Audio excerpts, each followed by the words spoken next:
AIIMS aspirants, good afternoon. कैसे हैं आप सभी? ड्रीम्स मोटो चैनल में एक बार फिर आप सभी का स्वागत है। AIIMS BSc nursing entrance exam 2024 का रिजल्ट डिक्लेयर हो चुका है। सभी सक्सेसफुल कैंडिडेट्स को ढेरों बधाइयां कि उनका जो सपना था कि इस साल उन्हें एम्स से बीएससी नर्सिंग को कंटिन्यू करना है, तो फाइनली अब वो पूरा होने वाला है। अब बहुत से स्टूडेंट्स काउंसलिंग के लिए बहुत ज्यादा वेट कर रहे हैं कि मैम काउंसलिंग प्रोसेस कब से स्टार्ट होगी। जो लिस्ट है वो तो डिक्लेयर हो चुकी है, लेकिन अभी काउंसलिंग से रिलेटेड कोई भी नोटिफिकेशन जो है वो ऑफिशियल वेबसाइट पर रिलीज नहीं किया गया है। तो आप थोड़ा सा वेट कीजिए, काउंसलिंग प्रोसेस जो है वो जल्दी से जल्दी स्टार्ट होगी। ठीक है, बहुत से स्टूडेंट्स का एक बहुत ही कॉमन क्वेश्चन था जिसको लेकर स्टूडेंट कमेंट सेक्शन में बहुत क्वेश्चन पूछ रहे थे कि मैम हम जब एडमिशन हमारा होगा, जो काउंसलिंग प्रोसेस होगी, तो उसके दौरान हमें कौन कौन से इंपॉर्टेंट डॉक्यूमेंट्स की जरूरत होगी। इंपॉर्टेंट डॉक्यूमेंट्स से रिलेटेड एक वीडियो को मैंने इस चैनल पर पोस्ट किया था, लेकिन उसमें स्टूडेंट्स बहुत ज्यादा कंफ्यूज हो गए थे कि मतलब ये डॉक्यूमेंट्स जो है वो कहाँ से प्रिपेयर करवाएं और ये डॉक्यूमेंट्स जो है वो हमारे पास नहीं है, ये डॉक्यूमेंट्स जो है उनको कैसे बनाएं। ठीक है, तो इस तरीके के बहुत से कंफ्यूजन्स जो है वो क्रिएट हो चुके थे। तो आज के वीडियो में हम AIIMS BSc nursing entrance exam 2024 में जब जो काउंसलिंग होगी तो उस टाइम आपको कौन कौन से डॉक्यूमेंट्स की जरूरत होगी, उसकी जो कंप्लीट लिस्ट है उसको हम डिटेल में डिस्कस करने वाले हैं। साथ ही साथ हम ये भी डिस्कस करेंगे कि जो भी डॉक्यूमेंट्स आपके पास नहीं है तो वो आप कहाँ से बनवा सकते हो। ठीक है, बहुत से स्टूडेंट्स जो हैं वो गैप सर्टिफिकेट को लेकर बहुत ज्यादा परेशान थे कि मैम समझ में नहीं आ रहा है कि गैप सर्टिफिकेट जो है वो हम कहां से बनवाएं। ठीक है, तो इस वीडियो के बाद आपकी जो भी कंफ्यूजन है वो सभी क्लियर हो जाएगी, क्योंकि आज के वीडियो में हम डिटेल डिस्कशन करने वाले हैं जिसमें हम कंप्लीट जो भी डॉक्यूमेंट्स जो आपके काउंसलिंग के टाइम पर जिनकी रिक्वायरमेंट होगी तो उनको हम डिटेल में डिस्कस करने वाले हैं। ठीक है, सबसे पहले हम बात करेंगे कि जो काउंसलिंग के लिए जो इंपॉर्टेंट डॉक्यूमेंट्स हैं उनमें सबसे पहले आपके पास होना चाहिए आइडेंटिटी प्रूफ के लिए आधार कार्ड। आइडेंटिटी प्रूफ के लिए आधार कार्ड होना चाहिए, पैन कार्ड है आपके पास, या फिर ड्राइविंग लाइसेंस है, या फिर जो वोटर आईडी कार्ड है। अगर कोई भी इनमें से कोई भी डॉक्यूमेंट्स आपके पास हैं तो वो आपके जो काउंसलिंग के टाइम पर यूज हो जाएंगे। ठीक है, मेन आपका ये होना चाहिए कि आपके पास आइडेंटिटी प्रूफ के लिए कुछ ना कुछ जो डॉक्यूमेंट है वो होने चाहिए। ठीक है, और मोस्टली जगहों पर तो आपने देखा होगा कि आधार कार्ड जो है वो सफिशिएंट है, आधार कार्ड जो है वही मतलब यूज होता है। ठीक है, उसके बाद सेकंड नंबर पर आपके पास पासपोर्ट साइज फोटोग्राफ्स जो है वो लगभग 4 से 5 होनी चाहिए।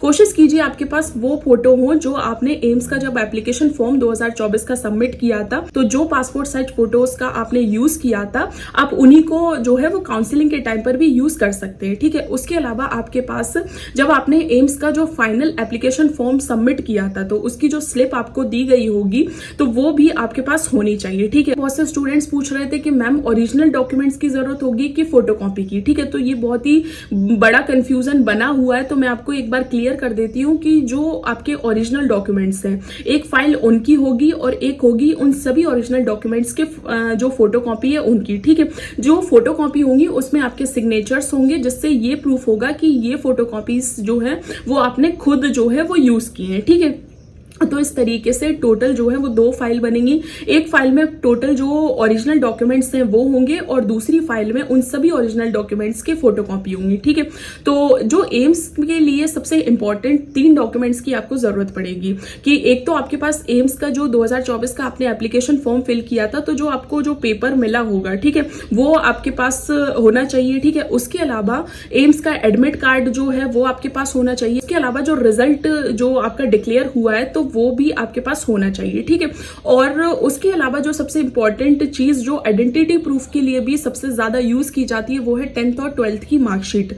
10th और 12th की मार्कशीट आपके पास होनी चाहिए, आपके पास ओरिजिनल में भी और उनकी फोटोकॉपी भी होनी चाहिए। ठीक है, उसके अलावा स्टूडेंट जो परेशान थे कि मैम जो गैप सर्टिफिकेट स्पेशली सभी स्टूडेंट को यूज नहीं करना है, वो उन स्टूडेंट्स को यूज करना है जिन्होंने क्लास 12th के बाद मतलब जो गैप ईयर जो है उसमें मतलब किसी कॉलेज वगैरह में एडमिशन नहीं लिया है, और जो क्लास 12th के बाद जिन्होंने गैप लिया है और फिर वो एडमिशन ले रहे हैं। ठीक है, तो जो गैप सर्टिफिकेट है वो उन्हीं स्टूडेंट्स को यूज करना है। ठीक है, अगर आपने क्लास 12th इसी साल कंप्लीट की है और आप डायरेक्ट क्लास 12th के बाद एग्जाम में अपीयर हुए हो तो आपको गैप सर्टिफिकेट की जरूरत नहीं होगी। ठीक है, अब बहुत से स्टूडेंट्स के क्वेश्चन थे कि मैम गैप सर्टिफिकेट हम कहाँ से बनवाएं, तो गैप सर्टिफिकेट आप मतलब आप जहां पर भी रहते हैं तो आपके जो शहर है वहां पर जो कोर्ट होते हैं, ठीक है, जहाँ पर कुछ जगहों पर जो है वो कोर्ट वगैरह जो होते हैं, जहाँ पर स्टैंप वगैरह पेपर बनते हैं ना, तो वहां पर गैप सर्टिफिकेट जो है वो बन जाएगा। ठीक है, तो जहां पर आपके शहर में जो भी स्टैंप पेपर वगैरह बनाए जाते हैं तो वहां पर आपको गैप सर्टिफिकेट जो है वो बनवा लेना है। ठीक है,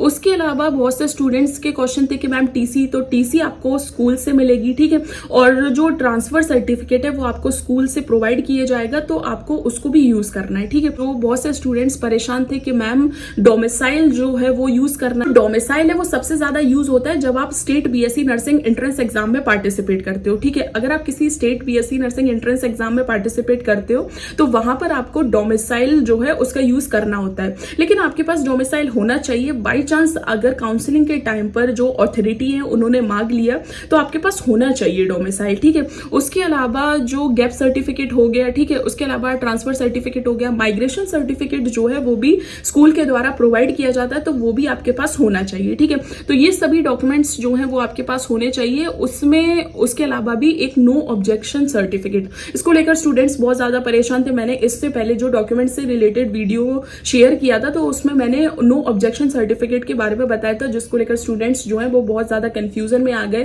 कि मैम नो ऑब्जेक्शन सर्टिफिकेट क्या होता है। देखिए, बहुत से स्टूडेंट्स हैं जिन्होंने क्या किया, क्लास 12th के बाद कोई जॉब वगैरह को कंटिन्यू किया। ठीक है, या फिर मतलब वो कहीं पर भी जॉब वगैरह कर रहे हैं। ठीक है, और उसके साथ ही वो इस एग्जाम में पार्टिसिपेट कर रहे हैं। ठीक है, तो जो भी स्टूडेंट जहां पर मतलब कोई गवर्नमेंट अथॉरिटी है या किसी प्राइवेट सेक्टर में काम कर रहे हैं तो उस अथॉरिटी के द्वारा एक सर्टिफिकेट प्रोवाइड किया जाता है कि उन्हें कोई ऑब्जेक्शन नहीं है कि आप एम्स में एडमिशन लेके बीएससी नर्सिंग को कंटिन्यू करें। ठीक है, तो उसी को नो ऑब्जेक्शन सर्टिफिकेट के नाम से कंसीडर किया जाता है। अगर आप सिर्फ क्लास 12th आपने कंप्लीट की है और क्लास 12th के बाद आप जस्ट जो एग्जाम है उसमें अपीयर हुए हो तो आपको ऐसे किसी डॉक्यूमेंट की जरूरत नहीं होगी। ठीक है, तो ये सभी वो डॉक्यूमेंट्स हैं जिनकी आपको काउंसलिंग के टाइम पर जरूरत होगी। तो अगर इनमें से कोई भी डॉक्यूमेंट आपके पास नहीं है तो कोशिश कीजिए कि काउंसलिंग स्टार्ट होने से पहले ये जो भी डॉक्यूमेंट्स हैं उनको आप अच्छे तरीके से बनवा लें। ठीक है, और एक बात जरूर याद रखिए कि आपके पास ओरिजिनल डॉक्यूमेंट की एक फाइल होनी चाहिए, साथ ही साथ उन्हीं ओरिजिनल डॉक्यूमेंट की फोटोकॉपी की जो फाइल है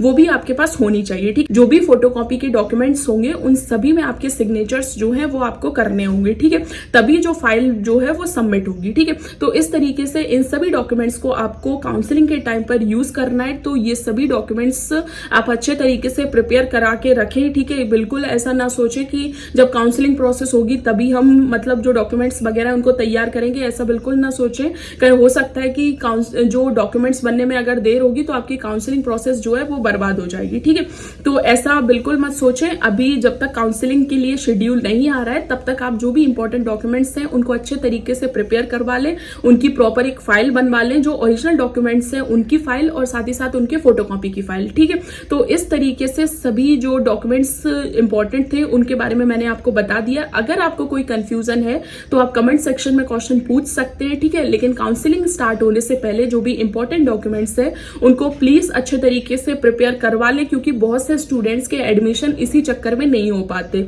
कि मैम काउंसलिंग में ये डॉक्यूमेंट मांगा गया था, मेरे पास नहीं था, ये डॉक्यूमेंट मांगा गया था मैम, उसको बनने में देर लगी। तो ऐसी जो चीजें हैं, सिली मिस्टेक्स, उनको बिल्कुल ना करें, क्योंकि आपकी पूरी एक साल का सवाल है। ठीक है, तो इस तरीके से अपना टाइम वेस्ट भी ना करें और जो भी इंपॉर्टेंट डॉक्यूमेंट्स हैं उनको कोशिश करें अच्छे तरीके से उनकी फाइल बना लें और ओरिजिनल डॉक्यूमेंट्स के साथ उनकी फोटोकॉपी भी रखें। ठीक है, जो आपको काउंसलिंग के टाइम पर जो एम्स में आप एडमिशन लोगे तो वहां पर आपको सबमिट करनी होगी। ठीक है, और अगर कोई कंफ्यूजन है AIIMS BSc nursing entrance exam से रिलेटेड तो आप कमेंट सेक्शन में क्वेश्चन पूछ सकते हो और कमेंट सेक्शन में जरूर बताएं कि आपको वीडियो कैसा लगा। Thank you so much for watching.